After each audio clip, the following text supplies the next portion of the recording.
Hello दोस्तों, कैसे हैं आप सब। हमारी कहानियां देखने के लिए हमारे चैनल को सब्सक्राइब कीजिए और हाँ, बेल आइकॉन पर क्लिक करना मत भूलिएगा। क्या कहा? हमारे बेड पर? बिल्कुल नहीं माँ जी, बहुत गर्मी है। बहू, आज की ही तो बात है, कल सुबह मधु के ननद नंदोई वापस चले जाएंगे।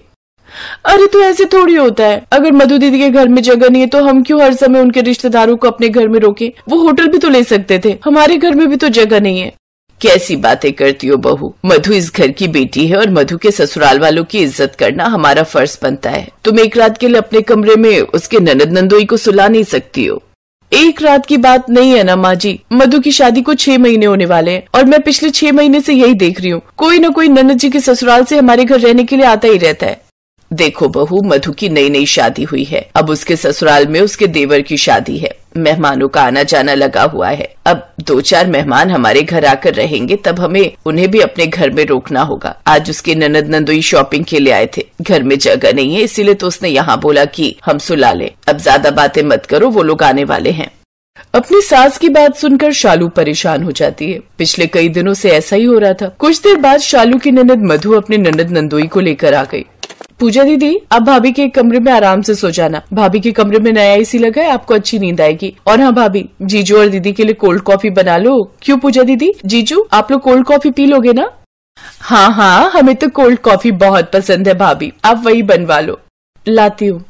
शालू किचन में गई और सबके लिए कोल्ड कॉफी बनाने लगी। शालू मन ही मन बुदबुदा रही थी। मुझे तो ऐसा लगता है जैसे हमारा घर कोई धर्मशाला हो। जब देखो ननद जी अपने ससुराल वालों को यहीं लाती रहती है। एक तो यहाँ पर अपने कमरे में सुलाना पड़ता है, साथ में उनकी सेवा भी करो। मैं तो कुछ बोल ही नहीं सकती, किसी दिन गुस्सा आ गया ना तो सुना दूंगी अच्छा वाला। क्या सुना दोगे भाभी? मन ही मन क्या बातें कर रहे हो?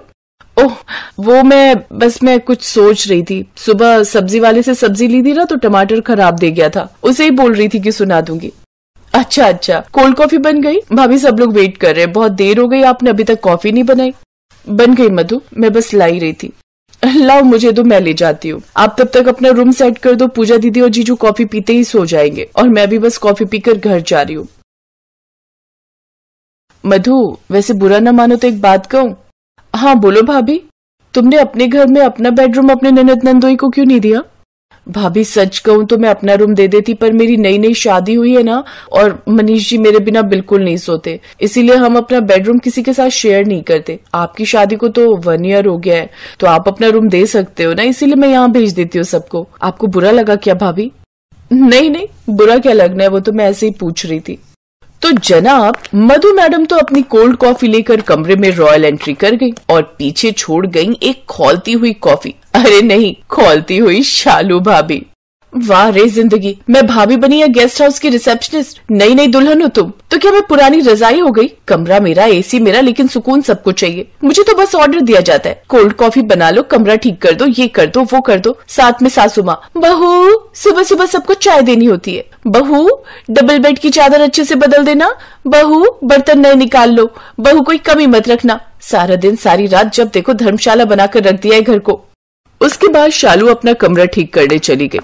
मेरे कमरे को इन लोगों ने guest room with complimentary cold coffee बना दिया है। अब तो ऐसा लग रहा है जैसे booking.com पर लिस्टिंग करवा दूं। 1 रूम इन ससुराल, अटैच्ड बाथरूम, फुल सर्विस बहू के साथ। उस रात शालू पति मोहित के साथ अपनी सास के कमरे में जमीन पर बिस्तर बिछाकर सोई। अगले दिन सुबह के 5 बजे ही मधु के ननद नंदोई ने चाय की मांग की। सास ने सुबह सुबह शालू को उठा दिया।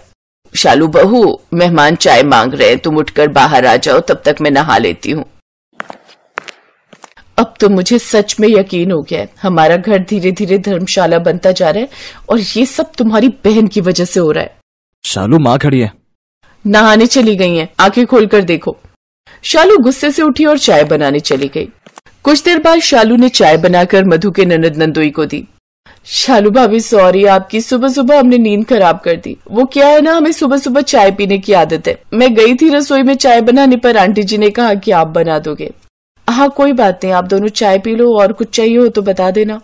शालू चाय देकर रसोई में आ गई। अब शालू ने सोच लिया था कि कुछ तो करना पड़ेगा, वरना मधु के देवर की शादी तक ऐसे ही शालू की रेल बनी रहेगी। शाम को मधु के ननद नंदोई वापस लौट गए। अगली सुबह फिर मधु का फोन बज गया। मम्मी, वो मनीष जी की मौसी है ना आगरा वाली, वो शादी से 1 हफ्ता पहले रहने आ रही हैं। साथ में उनके बहू बेटा भी हैं। मौसी जी तो हमारे साथ रुक जाएंगी, पर उनके बहू बेटा, उनकी अभी नई नई शादी हुई है। मैं सोच रही थी अच्छा नहीं लगता उनको सबके साथ सुलाना, मैं शाम को उन्हें वहाँ भेज दो। हाँ हाँ भेज दो बेटा, इसमें पूछने वाली कौन सी बात है। मधु के फोन के बाद जैसे ही सास ने हामी भरी, शालू जो रसोई में थी वहीं से अपनी बात बोल दी। माँ जी एक बात कहूँ, अब बस बहुत हो गया। माँ जी ये घर आपका है, मेरा है, लेकिन धर्मशाला नहीं है। आप ही बताओ, क्या हर हफ्ते किसी न किसी को रुकवाना जरूरी है, वो भी मेरे ही कमरे में? मैं दिन भर काम करूँ, सबकी सेवा करूँ और रात में चैन से सो भी ना पाऊँ। अरे बहू, तुम तो बात का बतंगड़ बना रही हो। बेटी के ससुराल वाले हैं। तुम कुछ बोलोगे या मैं ही बोलकर बुरी बनूं? शालू ठीक कह रही है माँ, कभी कभी तो चलता, पर अब मधु ने रोजाना का ही बना लिया है। जिसको देखो यहाँ बेच देती है। इतनी जगह नहीं है हमारे घर में भी, ये वो अच्छे से जानती है। हमारे घर में भी 2 कमरे हैं, एक में आप सोते हो, एक में हम लोग सोते हैं। ड्राइंग रूम तो है ही नहीं हमारे घर में, एक छोटी सी गैलरी तो है। फिर भी मधु को पता होने के बाद भी ना समझना। अब क्या करूं, मैंने तो बोल दिया। माँ जी मधु को बोलिए कि वो अपने ससुराल में व्यवस्था करे। अगर किसी के लिए जगह नहीं है तो होटल एक ऑप्शन है। बार बार मेरा कमरा ही क्यों? और फिर खाली सोने तक सीमित नहीं है। यहाँ आकर सब पैर पसार कर बैठ जाते हैं और हुक्म चलाते हैं। मुझे लगता है जैसे मैं इस घर की नौकरानी हूँ। अचानक शालू की आंखों में आंसू आ गए। शालू अपनी जगह सही थी। हर कोई चाहता है कि उसकी अलग प्राइवेसी हो। कभी कभी मेहमानों का आना ठीक है, और घर बड़ा हो तो किसी को दिक्कत नहीं होती। छोटे घरों में हर समय मेहमानों के आने से घर वालों को दिक्कत हो जाती है। अपने घर में तो हर कोई जैसे मर्जी रह लेता है, लेकिन मेहमानों के आने के बाद हमें मेहमानों के हिसाब से चलना पड़ता है। शालू की सास समझ गई थी कि सचमुच मधु गलत कर रही है। मधु सिर्फ अपना आराम देखती है, दूसरे की परेशानी से उसे कोई मतलब नहीं। शालू की आंखों में आंसू देखकर सासू माँ पहली बार थोड़ी असहज हुई। उन्हें एहसास हुआ कि उन्होंने बहू की परेशानियों को हमेशा बेटी की खातिर थोड़ा एडजस्ट कर लो कहकर टाल दिया, लेकिन अब वो एडजस्टमेंट बोझ बन चुका है। सास ने मधु को फोन मिलाया और प्यार से समझाया। मधु को भी बात समझ में आ गई और उसने अपने नेचर को बदला। ये कहानी हमें यही सीख देती है कि घर कभी धर्मशाला नहीं होता। हर किसी को अपनी जगह और शांति चाहिए होती है। यदि हम अपनी तकलीफों को चुपचाप सहते रहेंगे तो किसी को हमारी परेशानी का एहसास नहीं होगा। अगर हम अपनी बात सही तरीके से रखें और एक दूसरे का सम्मान करें तो घर में सुख और शांति बनी रहती है।